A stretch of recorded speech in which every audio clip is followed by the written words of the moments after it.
புதிய 10 அமைச்சர்களும் 2 திட்ட அமைச்சர்களும் 6 பிரதி அமைச்சர்களும் நேற்று முற்பகல் ஜனாதிபதி முன்னிலையில் பதவியேற்றனர்.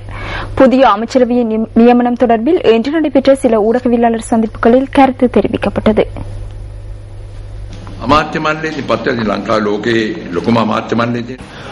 உலகிலேயே மிகப்பெரிய அமைச்சரவை இலங்கையிலே உள்ளது. எனவே மிகப்பெரிய அமைச்சரவைக்கு அதிக செலவுகளை செய்ய வேண்டும். எம்மை போன்ற ஒரு வறிய நாட்டில் இவ்வாறு மிகப்பெரியதொரு அமைச்சரவை அவசியமா? இதற்கு பதில் வழங்க வேண்டும். அதுவும் ஒரு அரசு கொள்கையாகும்.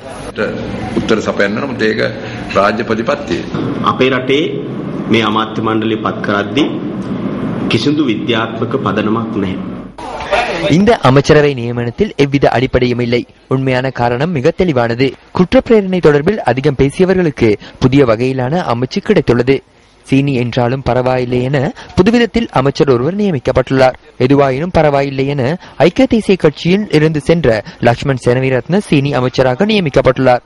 இன்னும் சில நாட்களில் பரப்பு அமைச்சர், நித்தலி அமைச்சர், பயறு அமைச்சர் என அமைச்சர்கள் வருவர்.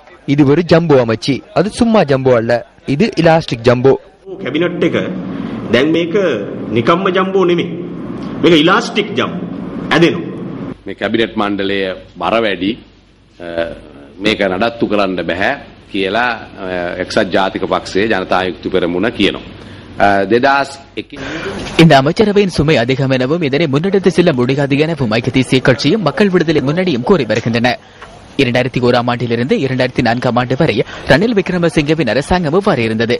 அப்போது பொறுப்பற்ற முறையில் செயற்பட்டு தற்போது மிகவும் பரிசுத்தமானவர்கள் போன்று என்று இவ்வாறு பேசுகின்றனர்.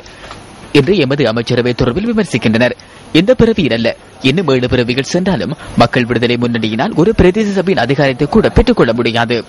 ආත්ම 7කටවත් පුළුවන් ද JVP එකට ප්‍රාදේශීය සභාවක බලයක් ගන්න?